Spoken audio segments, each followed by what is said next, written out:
mauna ka ba? Sige mo. Ito, grabe na. So, kilometer na yun.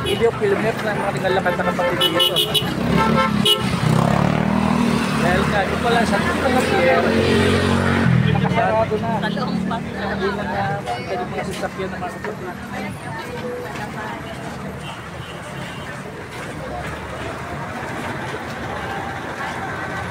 Yan yung mga kapatid, nakakatuwa. Dito sa talagang tao na kumikilo. Panawagan.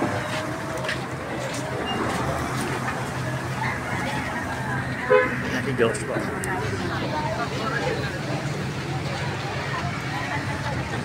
Si Nadine. Pagkakasundo, hindi pagkakagulo.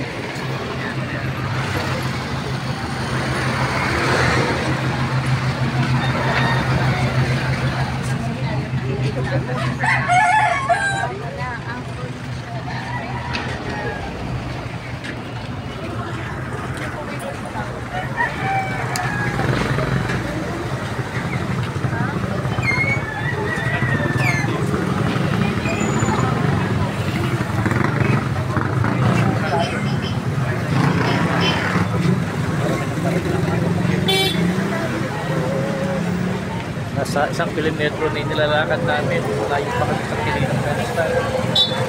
Siguro mga 2 kilometro na doon.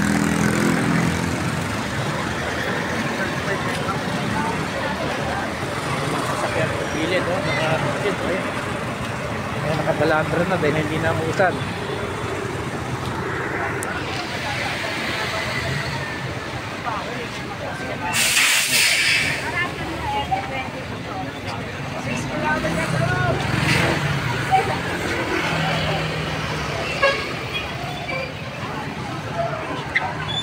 Diyos, kaya mo ba? Kaya? Yo, kaya pa rin Joshua, oh.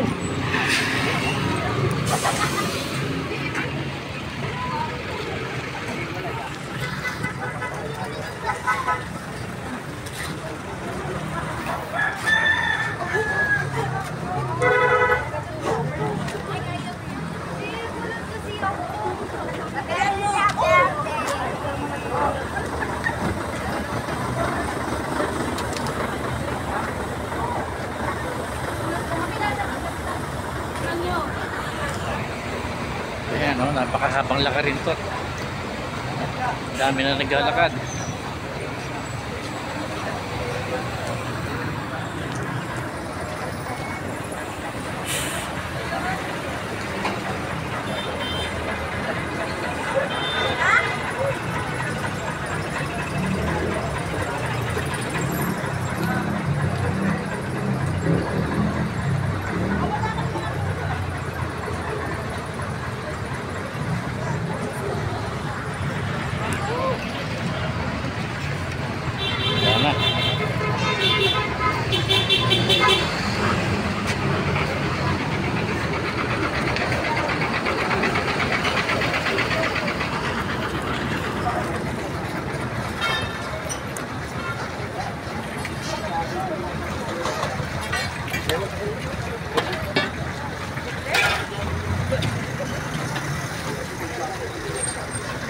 Karantor. Doon ito.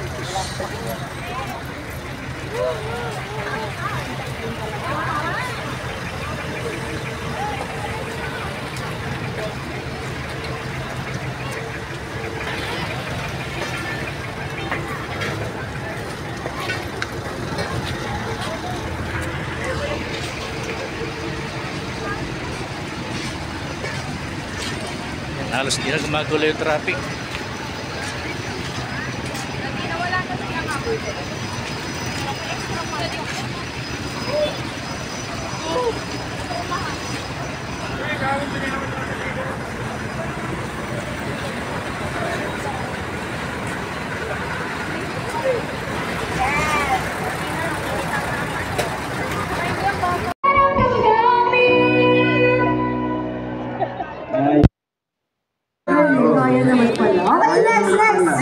Ano sabi mo, Joanne? Ano, may ubo. Uy, may ubo. Tignan natin, kahit may ubo. Oo.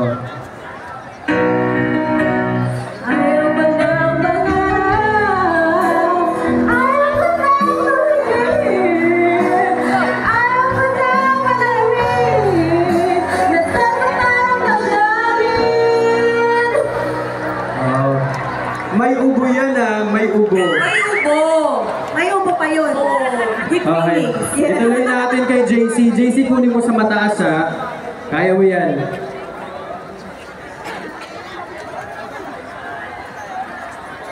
Ay! Uy, Okay, mayroon daw ano ang ating maestro kung pwede daw palitan ng kipag lalaki. Dapat mataas din Oo, no? Para hindi lugi. Oo. Yun. Yun yung magiging Ayaw ko na malalamin, nasasaktan ang damdamin. Yun ang kimo ha. Yan, katayo. Okay, sige, go. Bakas na dyan. Ayaw ko na tumingin, ayaw ko na malalamin, nasasaktan ang damdamin. Wow, may pakaway pa yun. May pakaway. Nakakayang damdamin. May kaway. Okay, oh, ayan ha. Tama na yung key, pang lalaki na to. Oh, kuya. Ayaw ko na maganda. Ayaw ko na tumingin. Ayaw ko na manalamin. Nasasaktan damdamin. Wow, may version siya. May version. Sariling version. May delay ng konti.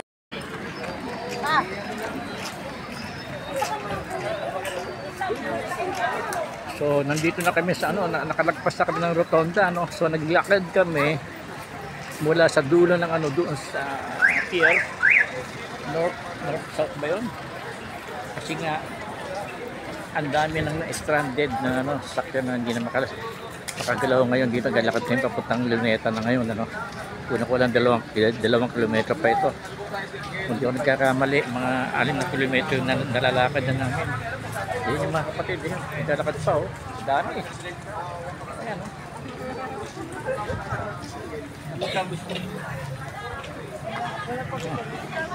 Yun, marami pang mga nasa nauna na. Ayan, si Joshua, yun, oh. Diyos! Ganito, grabe. Talagang nakaka-inspire talaga itong kaisahan na ito ng mga kapatid. Parang isang katawan talaga na kumikilos lagi, isa sama-sama, nagkakaisa para sa kapayapaan ng ating bansa. Yan. Ayan, dala sila. Tingnan natin, ayan, mga kapatid. Dami. Yun, mga kaway-kaway pa.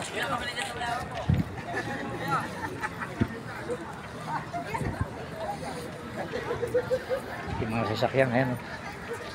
So, itong Ross Boulevard, sarado na to. Okupado na to ng mga kapatid. Ayan. Dito.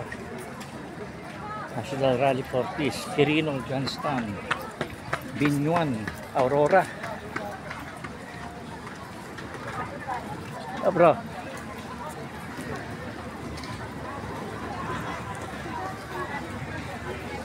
Yan, no? So yan, no? Napakahabang sa kabilang ano na to, ito kabilang kalsada na to. Yan, no? Kaliwat ka na okupado na to ng mga kapatid. Ganyan karami ngayon. At parating pa. Marami pang papunta.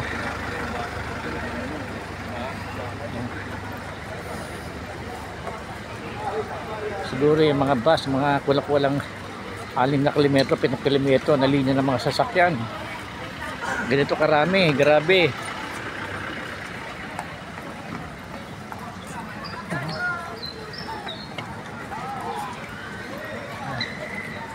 Yan natin mga kapatid, yan, nakalakad sila.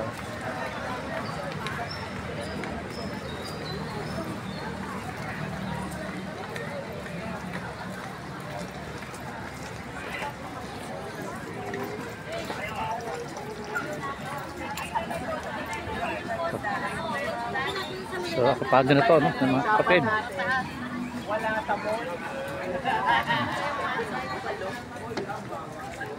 Lokal, oh. Tingnan natin yung makapal. Baka abutin tayo ng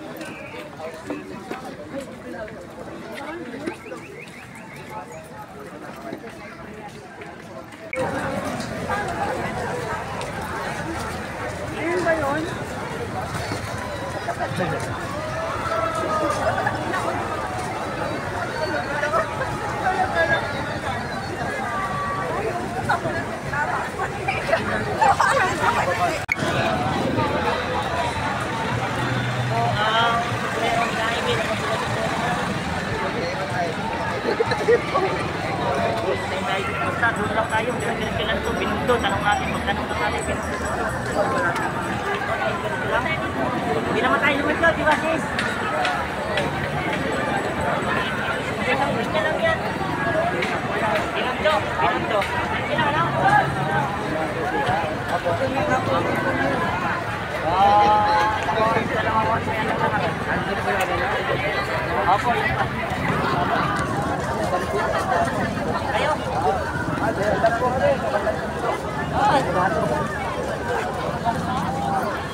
Paras lang yun, isa lang daan.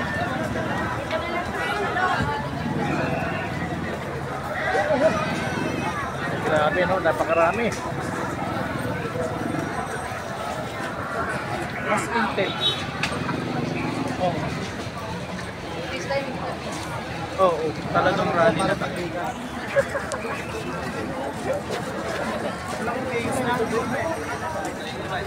Practice pa lang doon sa...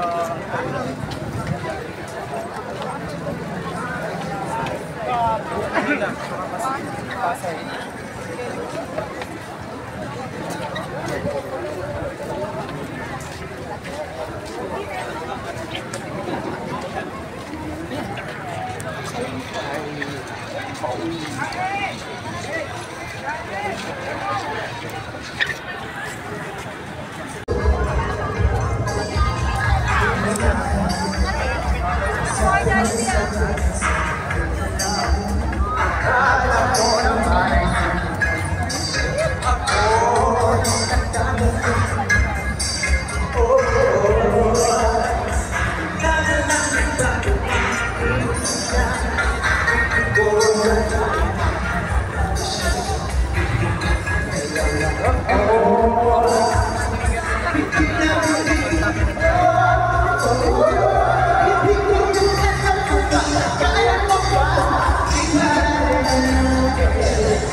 Napuno ang luneta.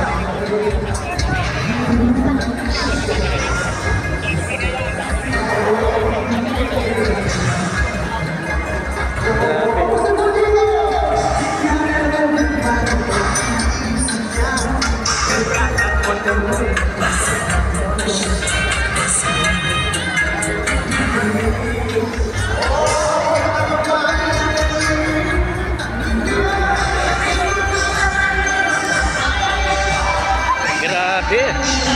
Pinuno ng mga kapatid ito, no? Itong Quirino. Imagine. Nag-alas 2 pa lang, no? Ng hapon. Ganito nakarami, no? Kanina sinabi ang bilang ay nasa 1.6 million. Kanina alauna. Ay alas 4 pa magsisimula yung programa. Malamang umabot kami yato ng alas 4, alas 5, ng mga 2 milyon na dahil sa TM Calao, UN Avenue na, mga kapatid. Grabe. Pinuno, halos wala na. Halos hindi mahulog ang karayom. Grabe. Nakaka-inspired. Iglesia ni Cristo, National Rally for Peace. Ito ay isang kasaysayan na ng ating bansa. Kung saan ay nagkaroon ng National Rally para sa kapayapaan ng ating bansa, para sa ikaulad ng ating bansa, mga kabayan. Pinamunahan ko sa Iglesia ni Cristo. Alang-alang sa kapayapaan.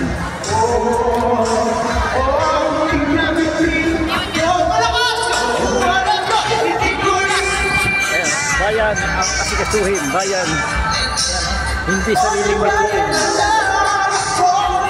Walang halong politik ito. Ito ay para sa lahat.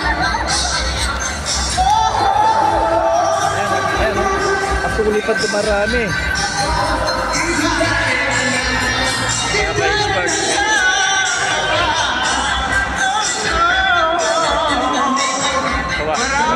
Maraming salamat po mga kapatid. Muli po, kami ang Net 25. Hapon po sa inyong lahat. Nagkakaisa at mapayapa tayong nagsasama-sama ngayon dahil sa iisa pong layunin. Ipahayag ang ating pakikisa sa sambayanang Pilipino. Ano po ang nais natin ipakita sa milyon-milyong mga kababayan natin sa buong kapuluan? Nais po natin na ipakitang kaisa nila tayo. Handa tayong isatinig ang kanilang damdamin, ang kanilang mithiin para sa isang mapayapa at nagkakaisang Pilipinas. Bakit po? Sapagkat naniniwala tayo ang kapayapaan at ang pagkakaisa kailangan mahalaga sa pagtulad po ng ating bansa. Ano naman po ang nais natin iparating sa mga namumuno sa pamahalaan? Gusto po natin ipaalam sa kanila na inaasam natin ang mabuti, ang epektibong pamamahala sang-ayon po sa mga ninanais, pinapangarap at totoong kailangan natin mga mamamayang naghalal sa kanila sa tungkulin. At batay na rin po sa kanilang ipinangako noong nakaraang halalan. Hindi lamang tayo mga narito sa Quirino Grandstand dito sa Maynila ang natitipon alang-alang sa kapayapaan at pagkakaisa. Tulad po ng alam ninyo, itong isinasagawa natin National Rally for Peace ay pambuong kapuluan. Kasabay natin nagkakatipon ng napakakapal na bigan ng mga kababayan at kapatid natin sa 12 pagdako sa bawat rehiyon. 5 lugar po sa Luzon, 4 sa Kabisayaan at 4 po sa Mindanao. Hindi lamang po lumabas sa mga lansangan upang magpahayag ng pakikisa para sa kapayapaan at sa kapakanan ng ating bansa. Marami po sa ating kababayan ang nakikiisa rin sa paraang nanunood sila sa kanilang telebisyon, sa kanilang computer monitor o cellphone o anumang gadget na gamit nila. Maraming salamat po sa kanilang suporta at maraming salamat po sa inyong lahat. Hindi lamang mga kaanib sa Iglesia ng Cristo ang nagkakaisang sumama rito.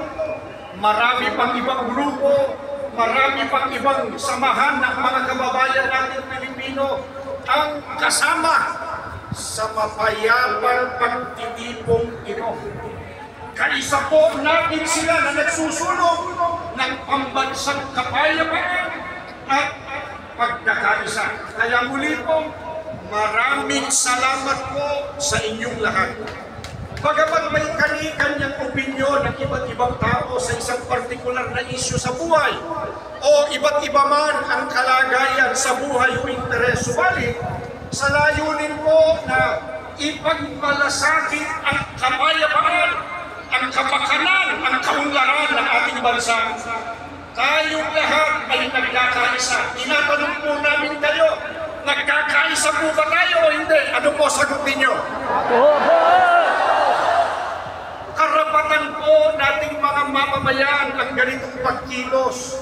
Ito po ay protektado ng ating saligang batas. Nagkakaisa tayo ng damdamin at isipan na isagawa ito. Inuulit po namin ng may kapayapaan at pagkakaisa. Ito po ay para sa kapakanan ng nakararami at nakabuuan ng ating bansa. Baka naiisip ninyo o itinatanong ninyo, ano po ang hinahangad natin na inunga ng pagkilos natin ito? Hindi lamang po ang mga tulungan at mga leader lider ng ating gobyerno, kundi ang pagtuunan nila ng pansin ang kapakanan ng ating bansa sa ikalulutas mo ng mga problemang kinakaharap ng mga mahihirap na mga kababayan na pinalalalaman ng korupsyon, mga kalamidad, kriminalidad, bangayang pampolitika at iba pa. Ang mga ito po ang dapat ay pagsikapang bakahin ng ating pamahalaan. Kaya, ang sinusuportahan natin ay ang pagkakasundo. Pakiulit nga po, mga kapatid, mga kababayan, ano po ang sinusuportahan natin? Pagkakasundo! Pagkakasundo, hindi po mga bangayan, bintangan at sariling interes. Ang nais natin ay ipagpauna ng mga namumuno sa pamahalaan ang mga kapakanan at ikabubuti ng mas nakararami bago ang pamumulitika. Gusto po natin iparinig sa mga nasa pamahalaan ang damdamin ng sambayanan. Gising kami! Pakiulit nga po! Gising kami! Pakiulit muli! Gising kami! Hinihintay namin ang paglilingkod ninyo sa kapakanan naming mga simpleng Pilipino. Hindi ang pagsusulong ng mga bagay na hindi makagagaan sa buhay ng mga kababayan natin. Mamaya po, abangan nyo, higit pang lilinawin ng mga kasama nating magsasalita ang nagkakaisang layunin natin. Kaya payapang nagkakatipon-tipon tayo ngayon. Mabuhay po ang Pilipinas! Mabuhay ang Pilipinas! Mabuhay ang mamamayang Filipino! Marami pong salamat sa inyo. Pakinggan po natin ang susunod na magsasalita si kapatid na Romero Topacio.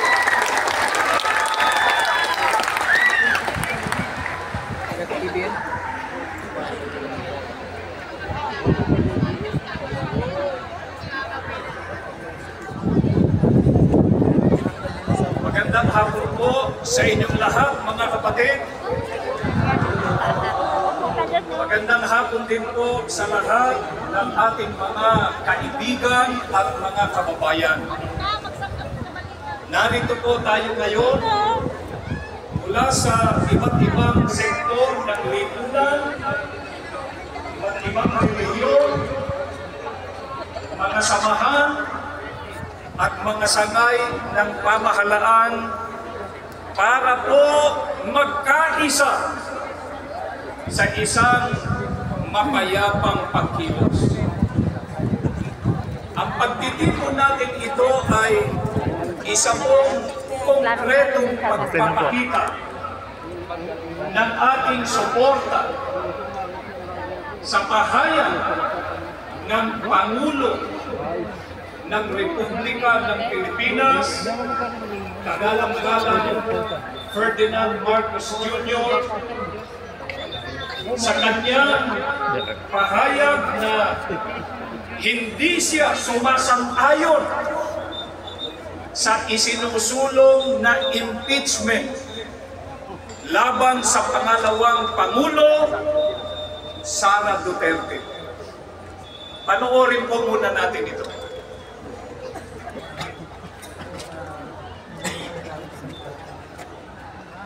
This is not important.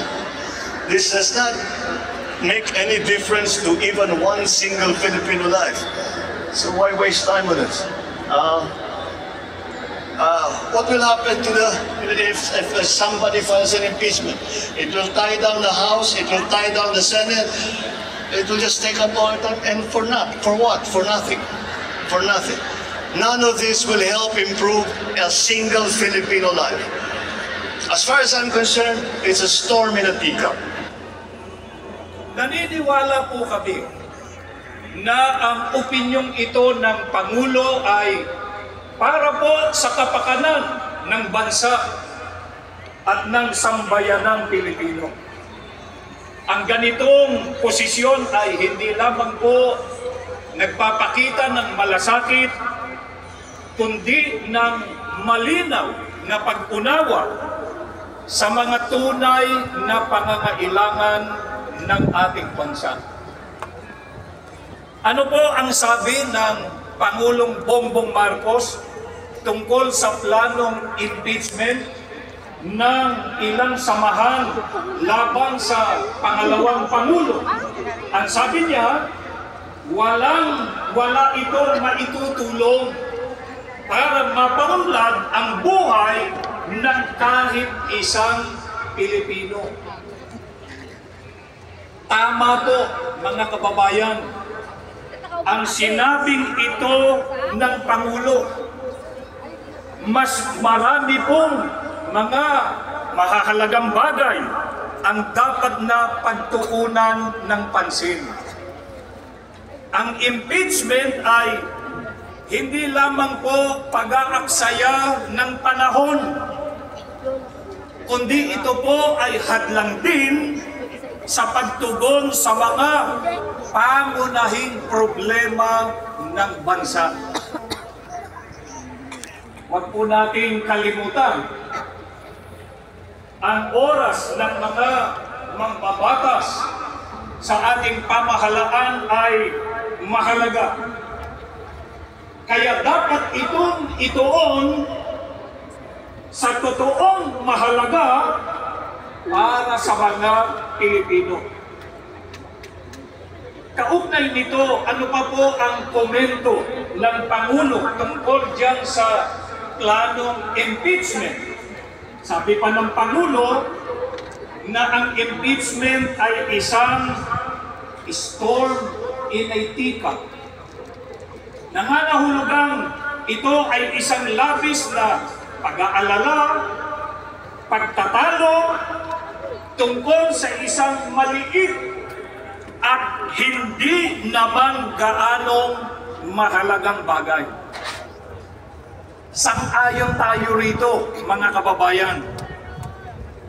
Ang pagsulong po ng impeachment ay mag-aaksaya lang ng oras ang Kongreso at Senado. Sa halip na gamitin ang kanilang mahalagang oras para sa mga makabuluhang usapin tulad ng edukasyon, infrastruktura at serbisyong pangkalusugan, ang mga mambabatas ay magtutuon ng isang bagay na hindi naman totoong makatutulong sa buhay ng karaniwang Pilipino. Kaya sa halip na mag-aksaya ng panahon sa mga isyung magdudulot lamang ng mga pagtatalo, mga hidwaan, at ng mga bangayan ng mga nasa pamahalaan at ng mga mamamayan, hindi po ba dapat dapat na ituon ng ating mga pinuno ang kanilang pansin sa mga suliraning kailangang tugunan agad? Mga kababayan, hindi po ba totoo na kapag itinuloy ang impeachment ay magtatalo-talo hindi lamang yung mga mamamayan, kundi maging sila mismo na mga government officials? Hindi po ito gusto. Ito po ay ayaw ng maraming Pilipino. At ito rin ang ayaw ng mga kaanib sa Iglesia ni Cristo.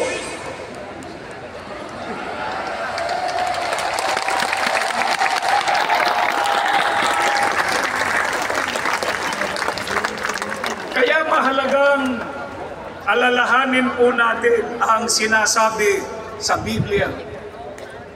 sa Filipos 2:3 hanggang 4, sa magandang balita Biblia, na ang sabi, huwag kayong gumawa ng anuman dahil sa pansariling layunin o pagyayabang, sa halip bilang tanda ng pagpapakumbaba. Ituring ninyong higit ang iba kaysa inyong mga sarili. Pagmalasakitan ninyo ang kapakanan ng iba at hindi lamang ang inyong sarili.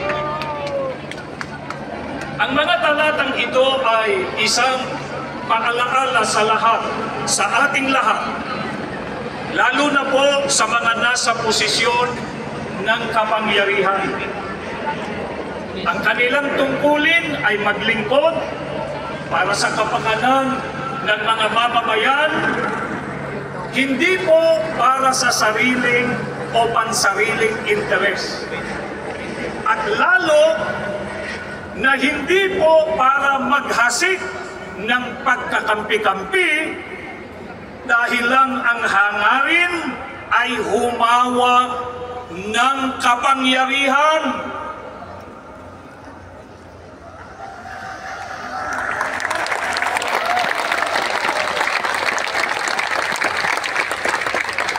Marahil po ay walang sino man ang sasang-ayon sa gayong uri ng leader. Ang pamamaraan kasi nila ay divide and conquer.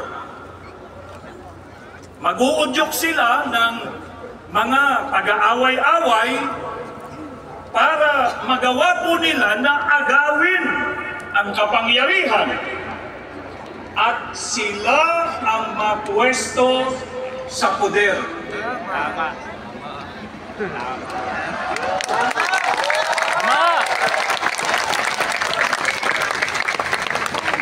Kung nangyari man po yan sa ibang bansa, sana po ay hindi yan mangyari sa ating bansa.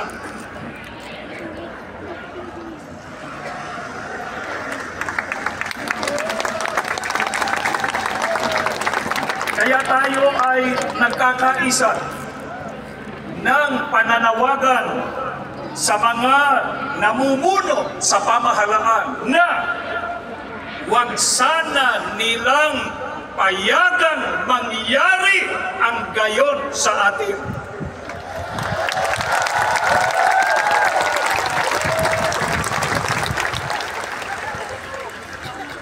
Meron pong kasabihan na united we stand, divided.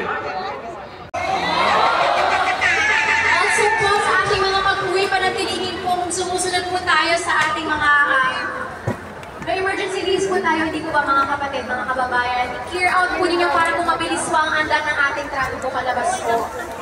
Ayan. Nais din po namin ipaalala na ingatan po natin ang mga facilities po natin, ang mga pasilidad. Huwag po natin sisirain. Ingatan po natin sa ating po mga pag-alis, mga kapatid, panatilihin po natin ang kapayapaan din. Mag-iingat po kayong lahat, mga kapatid. Maraming salamat po. Hindi siya naman